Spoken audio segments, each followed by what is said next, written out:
the sun rose. Now, we have in our modern scientific world the assumption that the Earth rotates on its axis, and that the sun rising is just an expression we use. It's phenomenological language. That is, it's language that just explains kind of what we see. Uh, and that's all we're trying to state, is just an expression of what we experience as a phenomenon.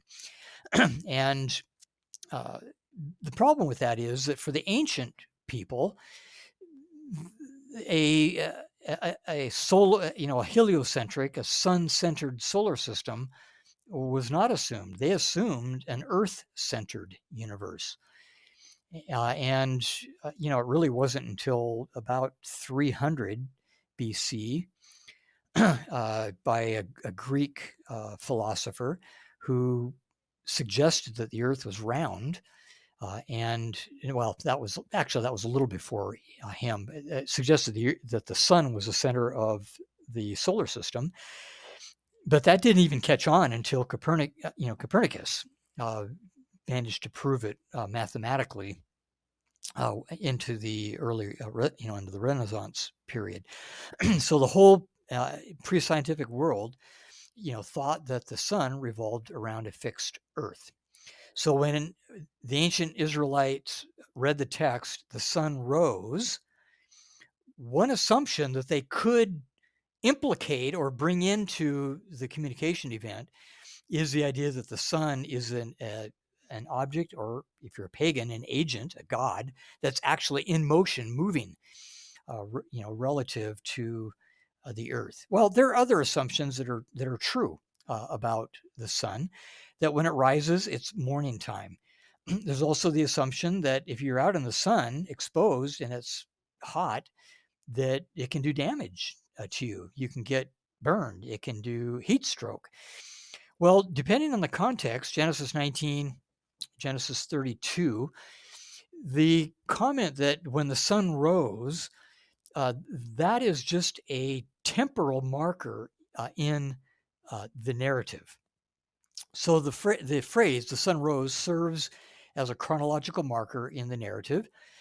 In a more specialized context, like you get in Jonah chapter 4, Jonah's in a huff because he knows God's going to save the Ninevites because they are repenting. And so he goes off, out of the city in a huff, sits off in the east side of the city to see what's going to happen. He kind of knows. And then the text says that the sun rose, and we go, this is northern, what's nowadays northern Iraq. It gets pretty darn hot there. And we know that it's going to be a rough day for poor Jonah. And so that plays into the plant coming up, and, the sun's beating on his head.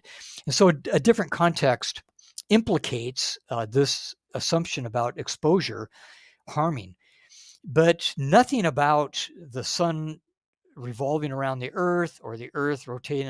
None of those assumptions have any relevance in the communication setting of any of these biblical texts. So even though the biblical author and the audience had some false assumptions about the system in which the sun and the earth interact, those assumptions are not being implicated. They're not being brought into the informative intention of the text. So it's not a problem then for us to think in terms of, there's an error in the text there, because what the biblical author, and ultimately the Holy Spirit guiding the biblical author, what they are trying to communicate does not implicate a false assumption that misleads the Israelite by teaching them wrong things about science.